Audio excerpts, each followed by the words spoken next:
जय श्री राधे कृष्णा। आप सभी का स्वागत है आपके अपने YouTube चैनल कान्हा के दीवाने। आप सभी को निर्जला एकादशी की बहुत बहुत शुभकामनाएं। लक्ष्मी नारायण की कृपा आप सभी पर हमेशा बनी रहे। वर्ष में 24 एकादशियां पड़ती हैं। इनका अलग अलग नाम होता है।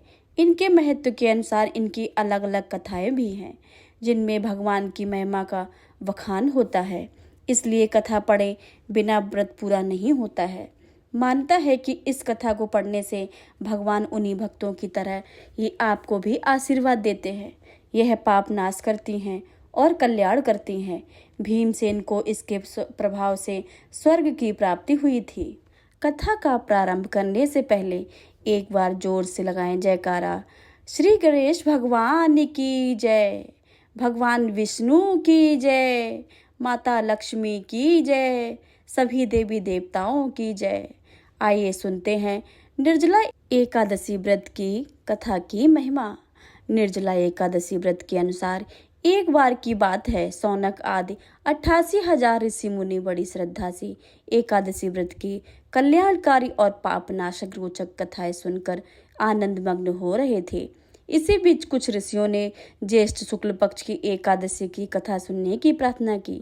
तब सूत जी ने कहा, महर्षि व्यास में एक बार भीमसेन ने कहा है, हे पितामह, भ्राता युधिष्ठिर, माता कुंती, द्रौपदी, अर्जुन, नकुल और सहदेव आदि एकादशी के दिन व्रत करते हैं और मुझसे भी एकादशी के दिन अन्न न खाने को मना करते हैं।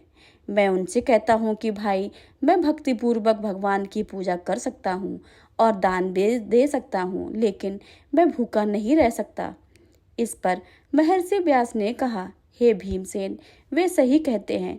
शास्त्रों में कहा गया है कि एकादशी के दिन अन्न नहीं खाना चाहिए। यदि तुम नरक को बुरा और स्वर्ग को अच्छा समझते हो तो प्रत्येक माह की दोनों एकादशियों को अन्न ना खाया करो। महर्षि व्यास की बात सुनकर भीमसेन ने कहा, हे पितामह, मैं आपसे पहले ही कह चुका हूँ कि मैं एक दिन तो क्या, एक समय भी बिना भोजन किए नहीं रह सकता हूँ। फिर मेरे लिए पूरे दिन उपवास करना क्या संभव है? मेरे पेट में अग्नि का वास है, जो ज़्यादा अन्न खाने पर ही शांति होती है। यदि मैं प्रयत्न करूँ तो वर्ष में सिर्फ एक एकादशी का व्रत अवश्य कर सकता हूँ। अतः आप मुझे कोई एक ऐसा व्रत बताइए जिसके करने से मुझे स्वर्ग की प्राप्ति हो सके। भीमसेन की बात सुनकर व्यास जी ने कहा, हे पुत्र, बड़े ऋषि और महर्षियों ने बहुत से शास्त्र आदि बनाए हैं। यदि कलयुग में मनुष्य उनका आचरण करे तो अवश्य ही मुक्ति को प्राप्त होगा।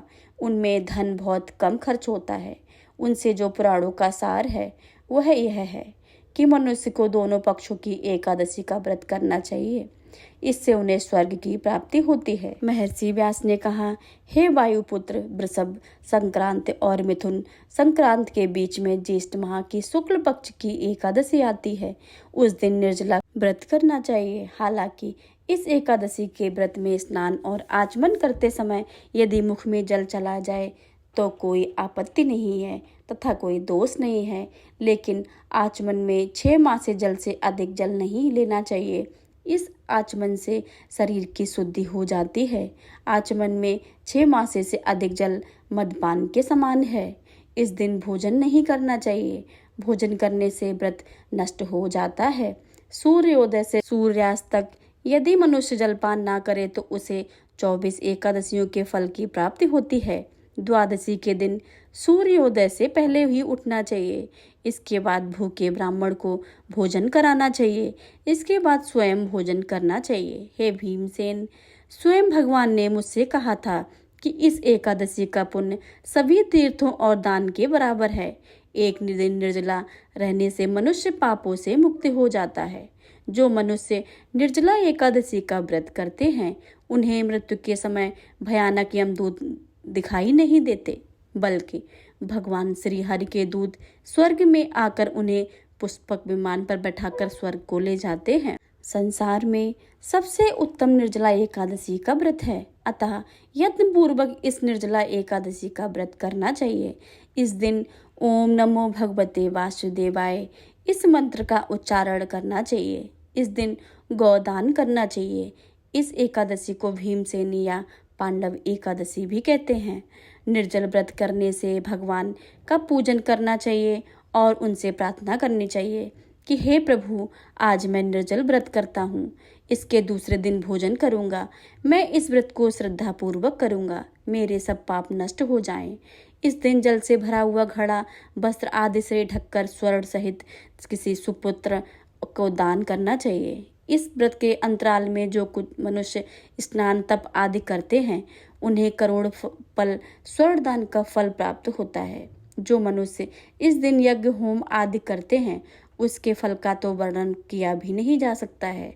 इस निर्जला एकादशी के व्रत के पुण्य से मनुष्य विष्णु लोक को जाता है। जो मनुष्य इस दिन अन्न खाते हैं, उनको चांडाल के समान समझना चाहिए, वे अंत में नरक में जाते हैं। ब्रह्म हत्यारे, मद्यपान करने वाले, चोरी करने वाले, गुरु से ईर्ष्या करने वाले, झूठ बोलने वाले भी इस व्रत को करने से स्वर्ग के भागी बन जाते हैं। हे भीमसेन, जो पुरुष या स्त्री इस व्रत को श्रद्धापूर्वक करते हैं, उनको यह सर्वप्रथम भगवान विष्णु का पूजन करना चाहिए। इसके बाद गौदान करना चाहिए। इस दिन ब्राह्मण को दक्षिणा देनी चाहिए। निर्जला एकादशी के दिन अन्न, वस्त्र, छत्र आदि का दान करना चाहिए। जो मनुष्य इस कथा को प्रेम पूर्वक श्रवण करते हैं और पठन करते हैं, वे भी स्वर्ग के अधिकारी हो जाते हैं। निर्जला एकादशी व्रत करने के पश्चात आरती करके भगवान से प्रार्थना करें और भगवान का जयकारा लगाएं। बोलिए लक्ष्मी माता की जय, विष्णु भगवान की जय। अब आप श्रवण करेंगे निर्जला एकादशी की एक और कथा। आपसे विनती है कि कथा को पूरा सुने, तभी इसका फल मिलता है। एक बार महर्षि व्यास पांडवों के यहाँ पधारे। भीम ने महर्षि व्यास से कहा, भगवान, ये दुष्ट अर्जुन, नकुल, सहदेव, माता कुंती और द्रौपदी सभी एकादशी व्रत का पालन करते हैं और मुझसे भी व्रत करने को कहते हैं, लेकिन मैं बिना खाए नहीं रह सकता। इसलिए 24 एकादशियों पर निराहार रहने की कष्ट साधना से बचकर मुझे कोई ऐसा व्रत बताइए जिसके करने से मुझे ज़्यादा असुविधा ना हो और उसका फल भी मुझे मिल जाए।